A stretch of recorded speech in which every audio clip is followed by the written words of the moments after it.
अच्छा तो फिर बस ये रहे कि कुछ और बात भी रहे।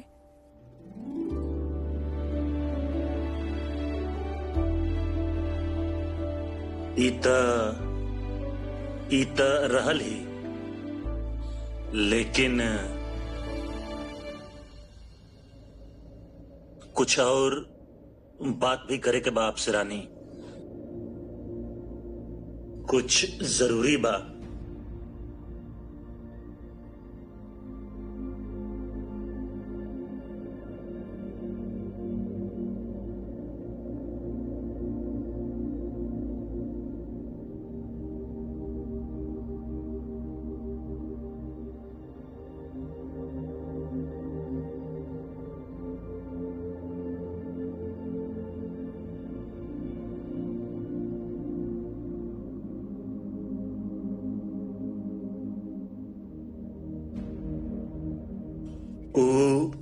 रानी, हम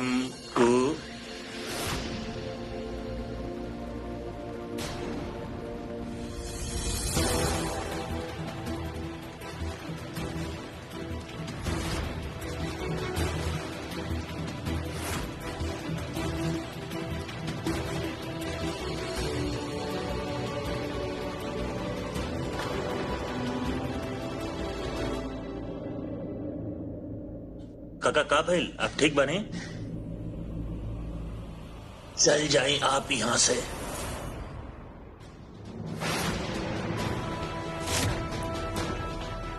अरे काका, लेकिन का भइल बा?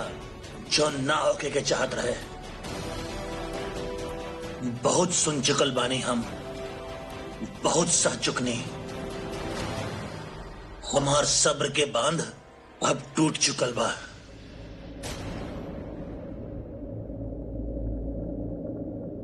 इससे पहले कि हमार गुस्सा आपके भी बहा के ले जाए, निकल जाए यहां से।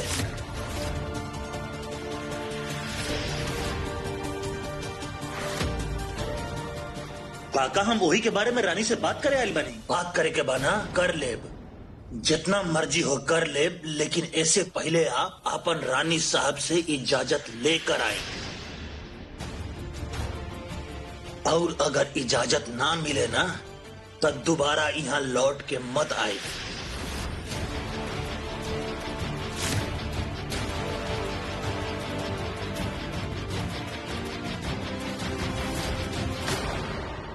ना काका, आज बात कही जरूरी, हम कहने ना। जी रानी साहब। वीर, जल्दी लॉज में आबा। रानी सा के हाथ कट गइल बा। व्हाट? कैसे भइली? बहुत ज्यादा खून बह रहल बा, तू जल्दी आबा। हम अभी आई नहीं। रानी, हम के भी जाए के होगी। रानी साहब के हाथ कट गइल बा, हम लौट के आए, ठीक बा? हमने के बात खत्म नहीं किया भाई। काका, हम जा रहल बानी। दामाद बाबू, कहाँ जा रहल बानी आप?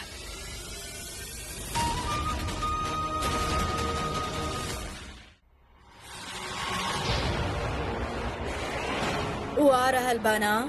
हाँ जी। बाकी रानी सा हमने चोट कैसे दिखाई?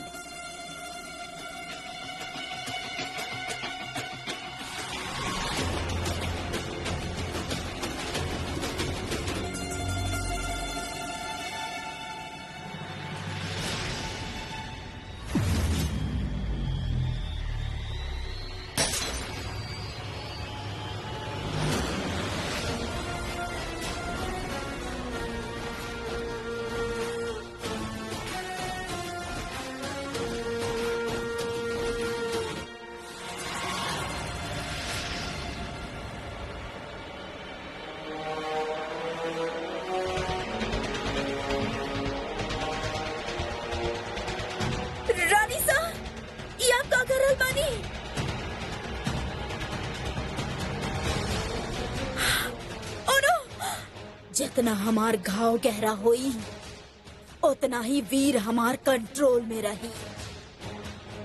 तरह से जितना करल बानी उतना करा। Just leave. बाकी रानी सही। I said just leave.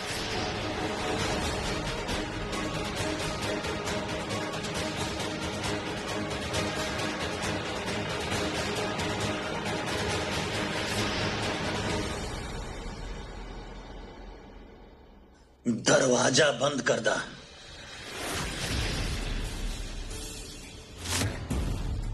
अब वो घर में से यहाँ केहू ना आई। बंद करा दरवाजा। जी बहू जी।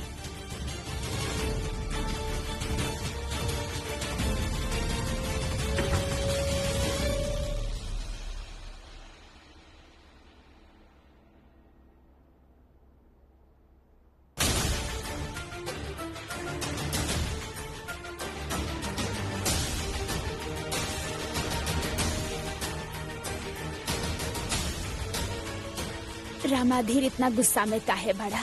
कौनो बात भइल बा का? रानी साहब,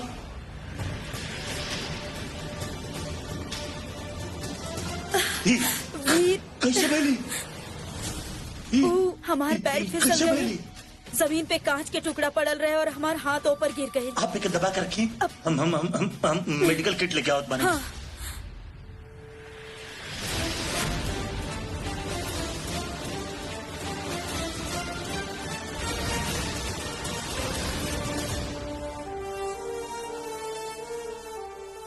आराम से।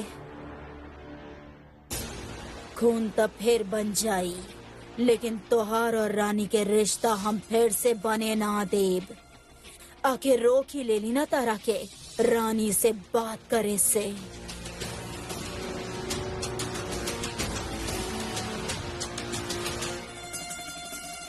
अब वीर यहाँ बा और हमार तोहफा वहाँ पहुँचे वाला होई।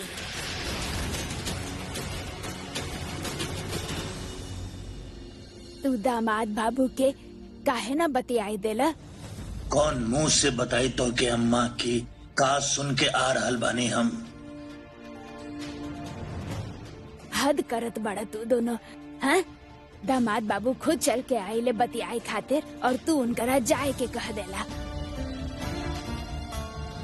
लगातार रानी के डॉक्टर से बात नहीं की हो पाई। आखिर अब बताई बबी की बात का बात। ई पेपर्स लेके जा और ओकरा पे सिग्नेचर्स लेके आवा। फिर चाहे तू ई गुंडा से होकर शादी करवावा या कोनो और शिकार ढूंढा। जौन लड़की के तू गंगा के तरह पवित्र समझेला, असल में वो एगो बच्चलन बाड़ी।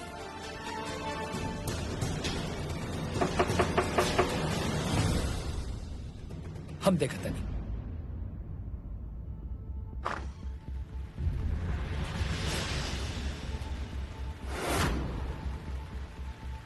अबे तू दोनों इजा का करत रहा?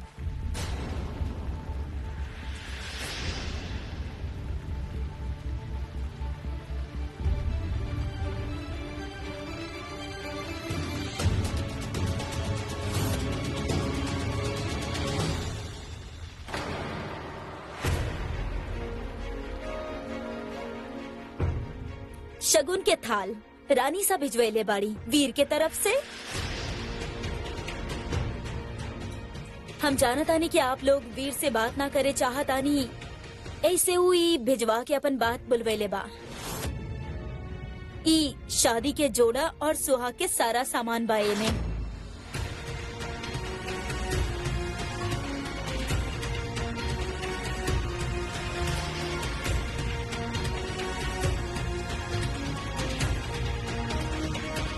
रानी बिटिया, हम कहत रहनी ना कि दामाद जी सब ठीक कर दी है।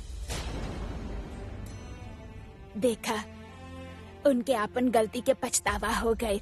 हाँ, तहरे खातिर सगुन के थाल भेजले बानी।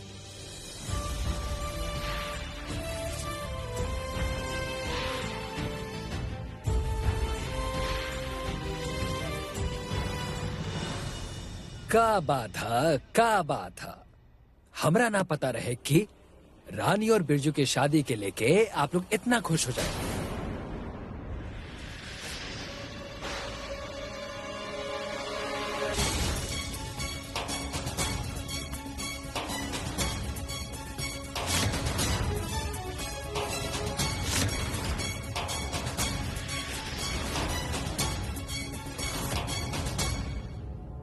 चला, अच्छा बात बा। रानी, शादी के जोड़ा देख ला। तारा पसंद बा ना? बिरजू के भी रजामंदी लेला ना तो दूसरा मंगवा दे।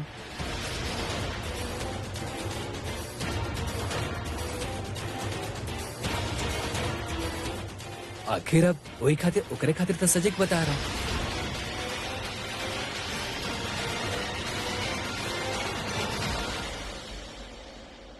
और अगर कुछ भी चाहिए तो अभी ही बता दी है।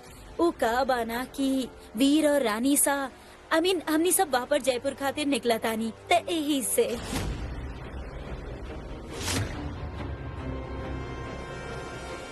अरे कियारा, वो तो असली तोहफा तो तू दिखाई भी ना कैलू। हाँ?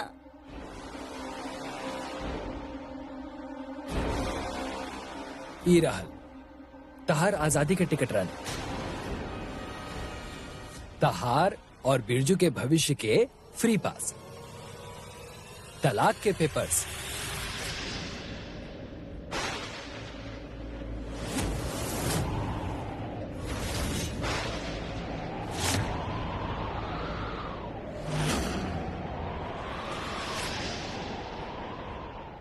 वीर भिजवले बा तारा खातिर।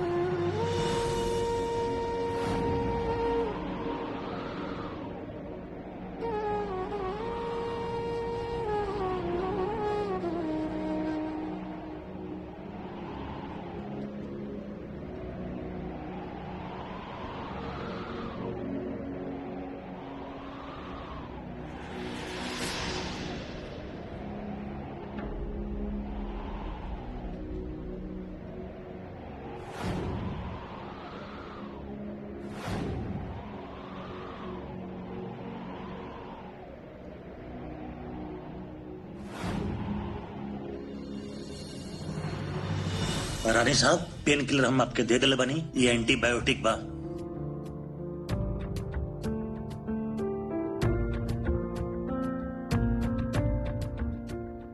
आप थैंक यू। आप थोड़ा देर आराम करी, आप बेटर फील करब। हमके कुछ अधूरा काम बा, वो पूरा करके आवत बानी।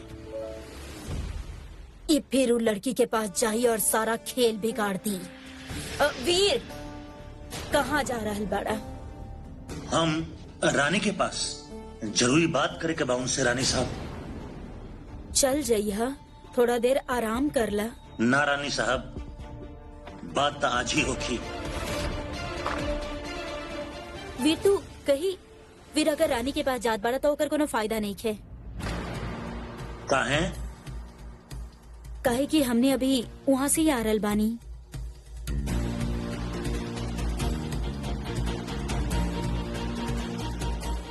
आप दोनों वहाँ का करे गई रानी? हमनी के मर्जी से ना कर रहनी। रानी सा हमनी के भेजले रहनी ओकरा से बात करे खातिर। रानी साहब, रानी साहब, कियारा का कह रहल बिया?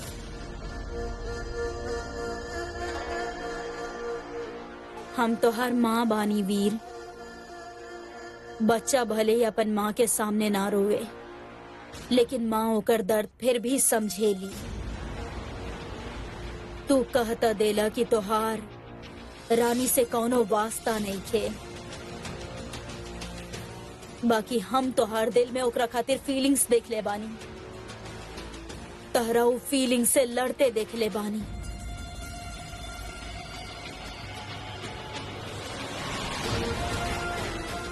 यही से हम चाहतानी तू दोनों एक बार फिर से एक साथ आ जा।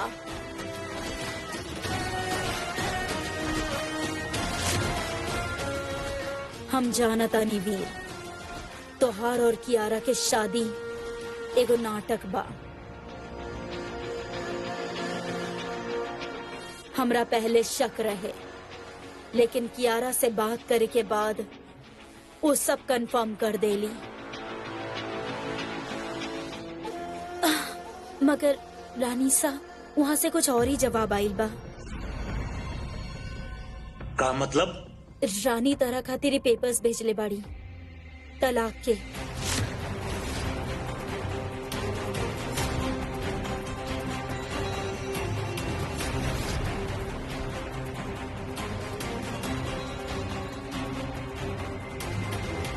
व्हाट का बकवास कर रहल बानी आप? यकीन न हो रल तो तू खुदे चेक कर ला। रानी साइन तक कर देले बाड़ी।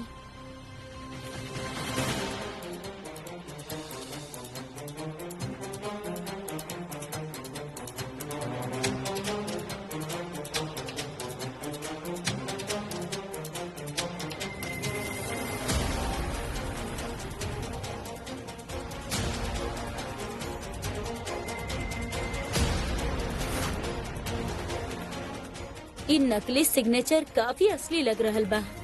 एटलीस्ट वीर की गलत फहमी में डाले खातिर तक काफी बा। ना, रानी ऐसा ना कर सकेले।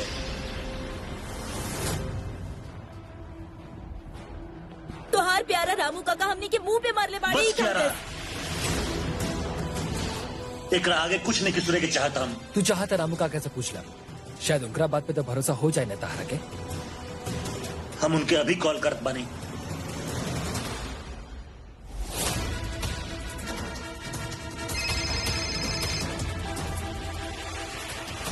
कहीं काका तलाक के कागज बस उहे बाकी रह गए रहे ना कुंवर साहब। तलाक के कागज से अब सब साफ हो गई बा। अब और का कहे के चाहत बानी आप?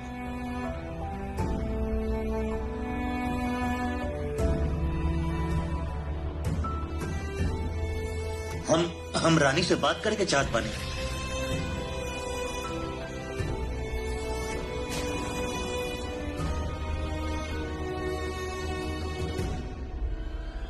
काका अब और बात ना होगी कुंवर साहब। अब बस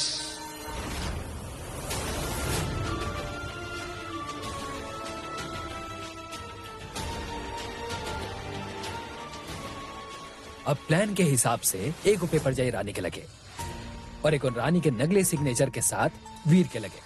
आपके दिमाग के भी का कहे के रानी सा, वाह।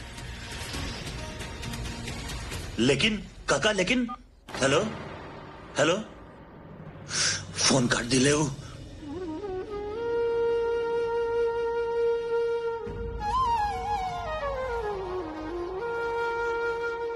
रानी हमसे बात के लिए बिना इतना बड़ा कदम ना उठा सके। उनका नंबर पर कॉल करत बनी।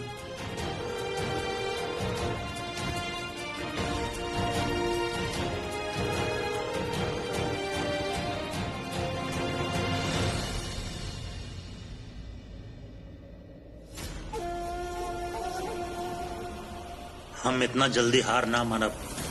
रानी से मिलके सब कुछ क्लियर करब हम। वीर तू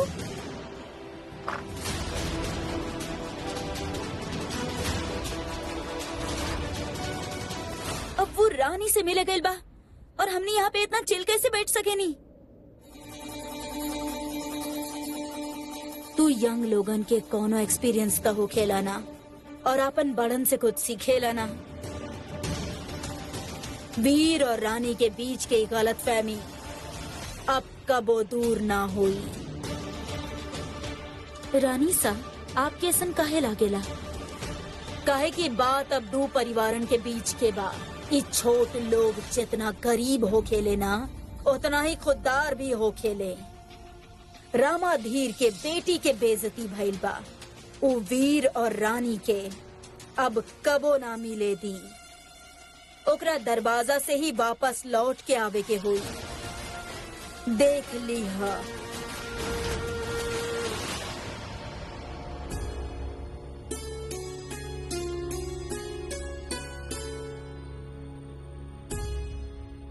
ई रहल तहार आजादी के टिकट रानी।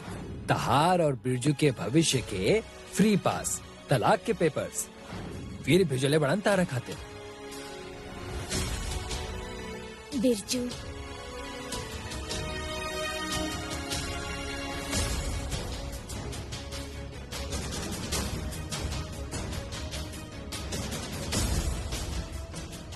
रानी,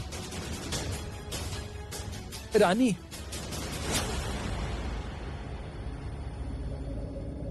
अरे तू सब का ऐसे दिन भर भूत बनल बैठल रहबा का? अब जे होखे के रहल से हो गई। अब बाबूजी, आप ही तो हमरा से कहे नहीं ना, जिंदगी एगो परीक्षा, ई बस चलती ही जाए, बस फिर हमू चलते ही जाए। और हमार प्रोजेक्ट भी था 2 दिन में खत्म करे क्या, इतना सारा काम बचल है। अब पिंकू, पिंकू जल्दी आ। ए पिंकुआ, लिस्ट कहाँ हमार? ई ले पिंकू, जाके बाजार से ले आई सारा सामान और अंदर दराज में पैसा रखला, जा।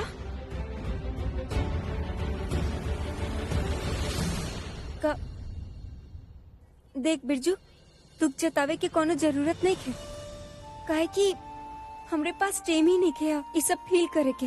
तू सब हमके परेशान मत कर अब, ठीक है? अब तू हमरा खातिर चाय बना देबू ना? ठीक है, तब फिर हम जाता नहीं पड़े।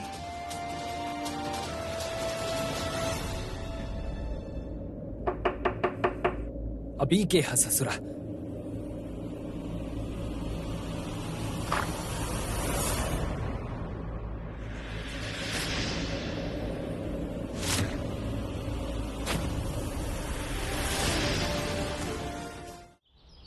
देख बिरजू, दुख जतावे की कोनो जरूरत नहीं है, काहे कि हमरे पास टाइम ही नहीं है ये सब फील करे के।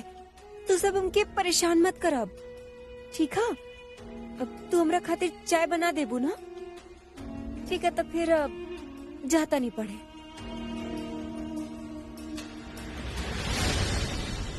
तहार बात पे अमल कर, अपना आप के मजबूत दिखाई के कोशिश कर रहल बिया, पर हम अच्छा तरह से जानतानी कि हमार बिटिया अंदर से पूरा तरह से बिखर चुकल बिया। और ई सब डॉक्टर के कई दिल बा, ओकरा के अमरानी के आसपास भटके ना दे। अब ई के है ससुरा।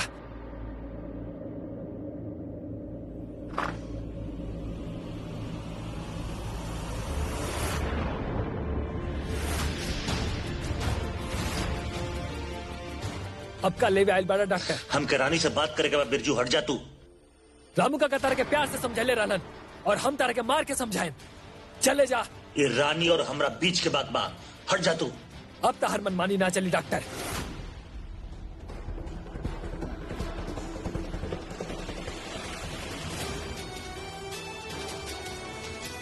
डॉक्टर,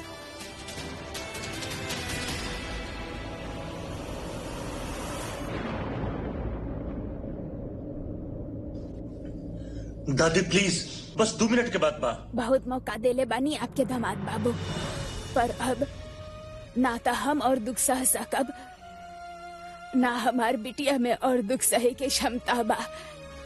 दादी प्लीज, आप ऐसा मत कहीं। हम काका, आप तो हमके बचपन से जानत बानी ना, हम बस 2 मिनट रानी से बात करे के चाहत बानी, इतना हक तो बनत बा हमार। प्लीज काका, पिंकू, अपन मैम के बुलाओ ना प्लीज। दादी प्लीज।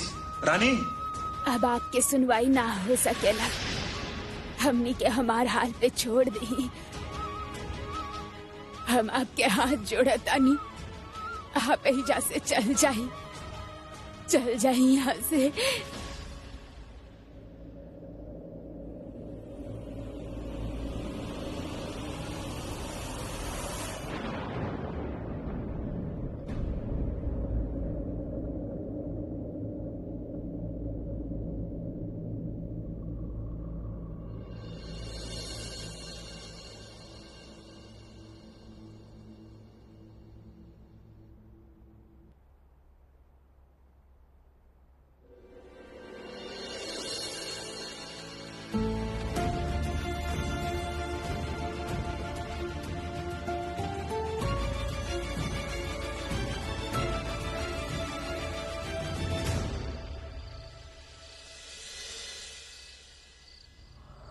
ब्रो, अपन फोने निकल उठावत। बोल के गए रहे रानी के पास जाता नहीं। सुबह से शाम हो गई लेकिन अभी तक कुछ पता नहीं थे। रानी सा कहीं ऐसा तो ना कि हमने के प्लान फ्लॉप हो गई। एगो काम करता नहीं, भाभी शाह के फोन करता नहीं, शायद उनकरा पता हो के। भाभी नहीं खी तोहार, रानी बोले के आदत डाल ला। आपके शायद रिश्ता उनकरा से खत्म हो गए लोग, पर हमारा अभी भी जिंदा बा। और एगो एडवाइस दी आपके, ये जो ना ब्रो और उनका रिश्ता तोड़े के कोशिश कर रहा बानी ना, वो मत करी, वो कबो ना होगी।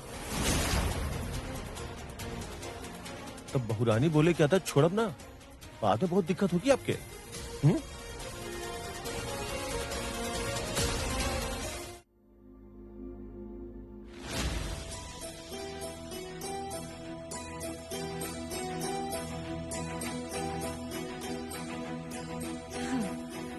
ये हो गई।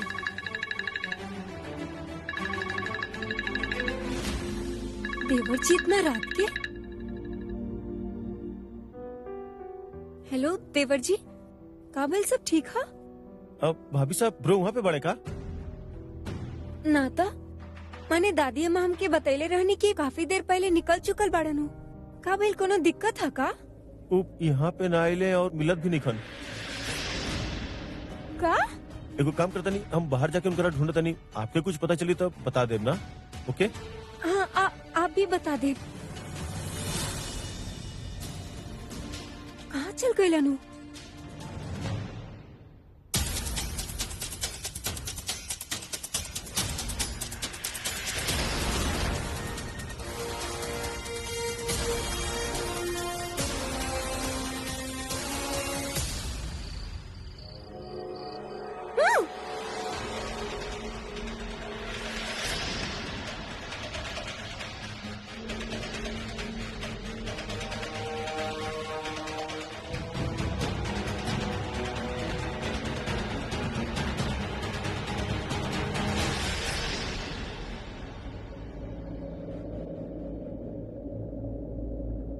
डॉक्टर साहब आप कहा इसे पगला गल बानी का? खोलिए के खोली। अरे हाँ देवर जी, मतलब विक्रम जी आपके खातिर इतना परेशान बैठल बानी और आप, अरे आप भूल गए बानी का? आप एगो डॉक्टर बानी को ना डाकू ना।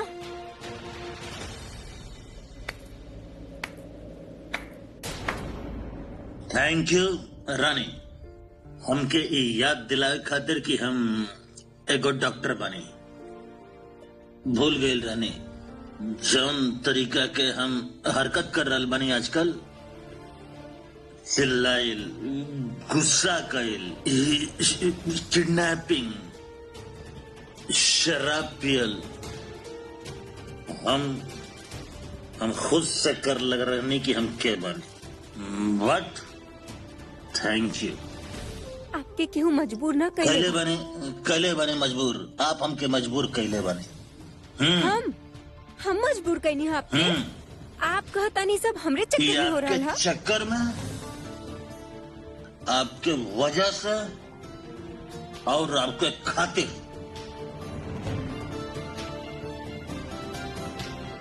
ये सब फालतू बात करे खातिर आप हमारा अपहरण कैनी? आपके पता अगर बाबूजी के अरे पता चली आपका तो? बाबूजी का? Sorry my mistake, sorry. Veer control, your doctor तमीज और इज्जत से बात करे नहीं। हाँ,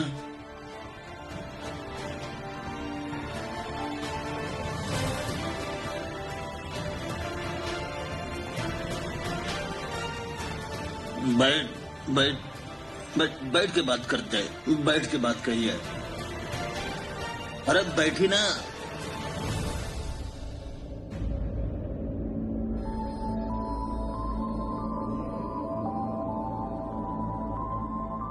ये सब टाइम पास बंद करी डॉक्टर साहब, और जे कहे कि हाँ जल्दी करी। हम सोच रहल बानी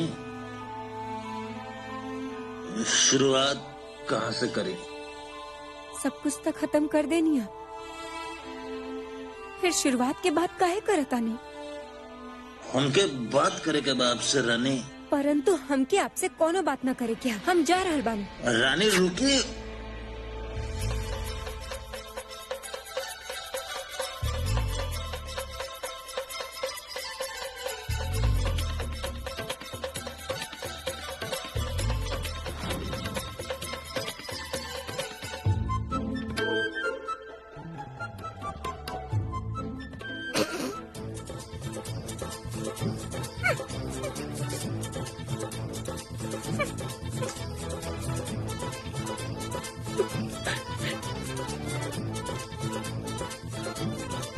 हंस ली, जोर जोर से हंस ली। ऐसे भी मजाक बना दे बड़ा सब हमार, जितना मन करे हंस ली। अरे का कर रहे बने आप? हटी।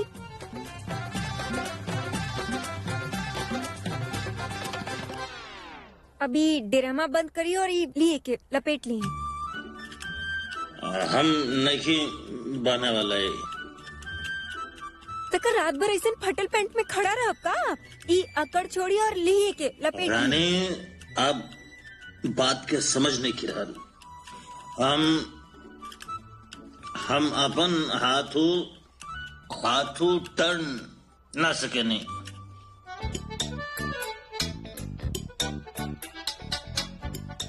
अरे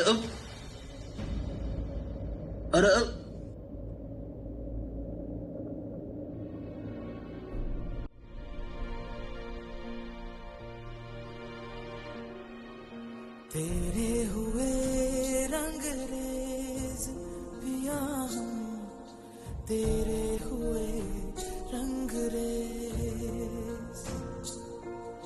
तेरे हुए रंगरेज पिया हम, तेरे हुए रंगरेज।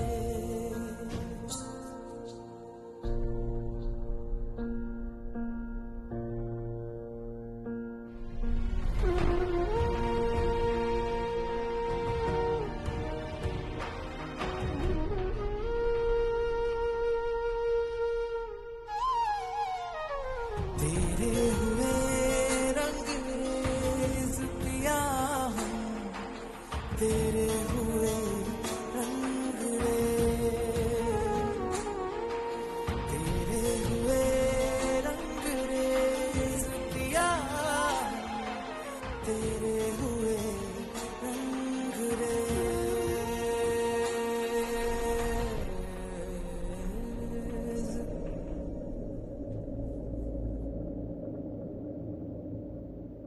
हमके लगत रहे डॉक्टर साहब की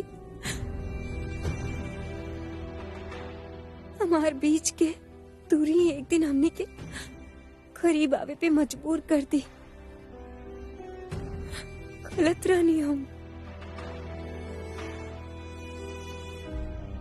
चलते चलते इतना दूर चल गए नहीं के एक दूसरा के दिखाई तक न देवेली। रानी तारा खातिर पेपर्स भिजवैले बा तलाक के। रानी साइन तक कर देली। का आप सच में आपके तलाक चाहे रानी?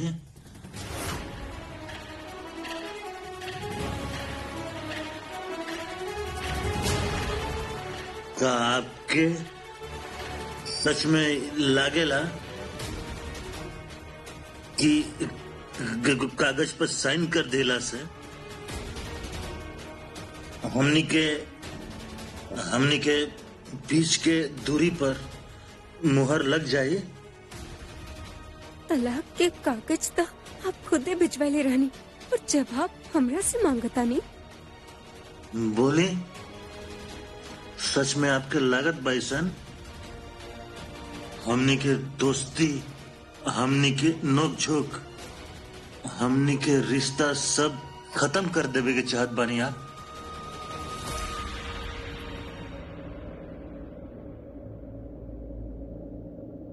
आपके खातिर शायद रिश्ता कागज पर बनत बिगड़त होगी डॉक्टर साहब, लेकिन हमरा खातिर भरोसा के नींव पर खड़ा होखेला और ओइजे खड़ा उतरेला। और जब हमनी के रिश्ता में भरोसा ही न रहल तो फिर का मतलब है रिश्ता के? आप तक कहले रहनी कि ये सब के कोई मायने ना हा, कि आप हमके अपन मन से पूरा तरह से उतार चुकल बानी। तो हम भी अपन मन के मना लेनी है डॉक्टर साहब। ये सब के कोनो मतलब नहीं खे। तो हम कागज पे हस्ताक्षर करी ना करी का फर्क पड़ेला? कुछ ना बचल है।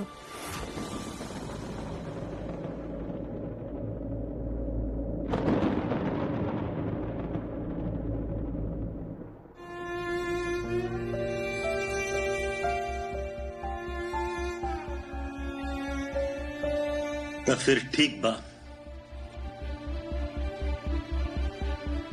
जब मंजिल ही एक ना रहल फिर रास्ता एक काहे रही। हम अपने रास्ते चल जाए और आप अपना रास्ता चल जाएं।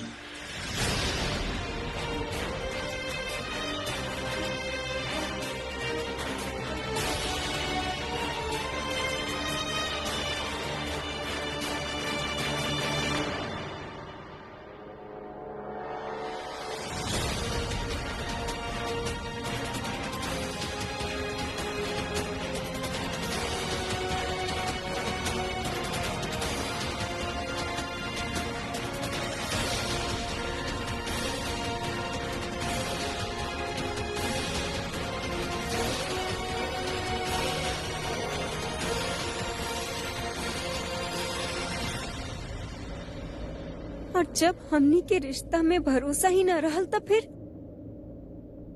का मतलब है ये रिश्ता के? हम अपना रास्ता चल जाए और आप अपना रास्ता चले जाएं।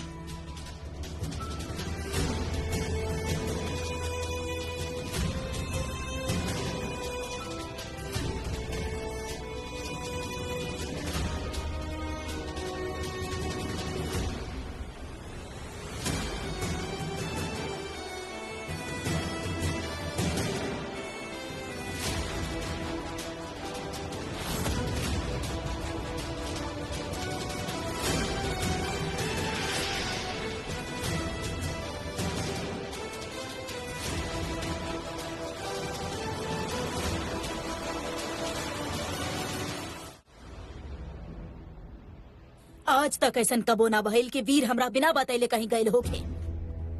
रानीसा,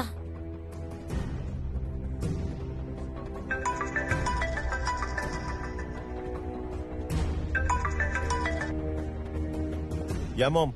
विक्रम, वीर के कुछ पता चलल? ना, बट हम ढूंढ रहल बानी। आप स्ट्रेस मत ली, मिल जाइए ब्रो। ओके? रानीसा,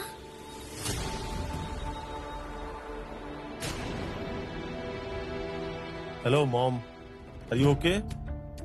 विक्रम, तू जल्दी से वापस आवा। Veer is bank.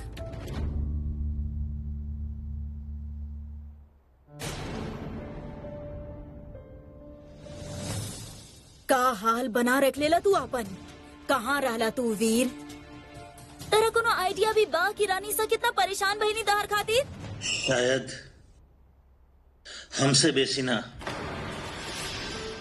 वीर, सब कुछ खत्म हो गया रानी साहब। का बहिल बा वीर? कहाँ रहला तू? प्लीज हमरा के बतावा।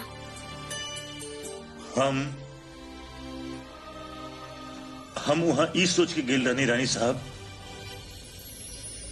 कि रानी हमारा अकेलापन के समझिए, हमके समझिए।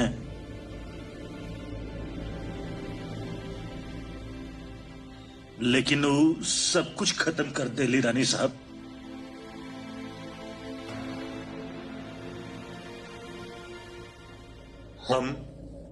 हम फिर से अकेला हो गए नहीं, हमेशा के जैसन।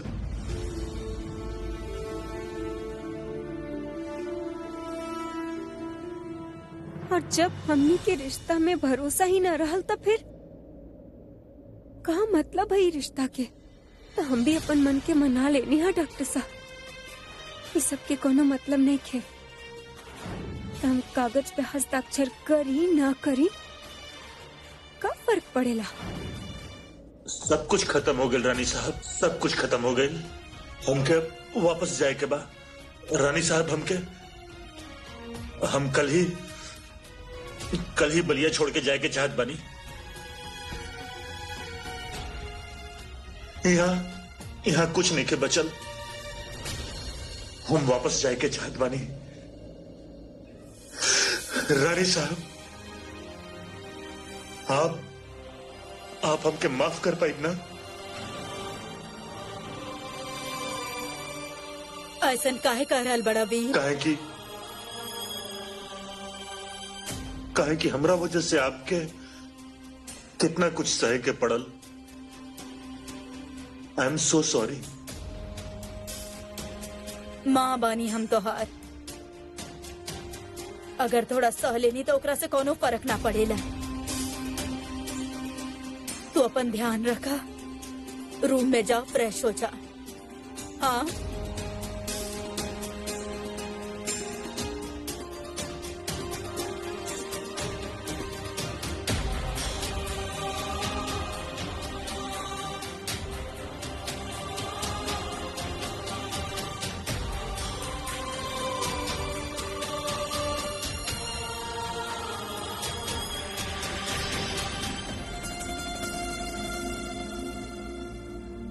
जय हो रानी सा, आपके जय हो। आप गलतफहमी के बीच इतना गहरा बोनी कि बेचारा वीर और रानी के रिश्ता ही में खो गई। मजा आ गई रानी सा, सच में मजा आ गई।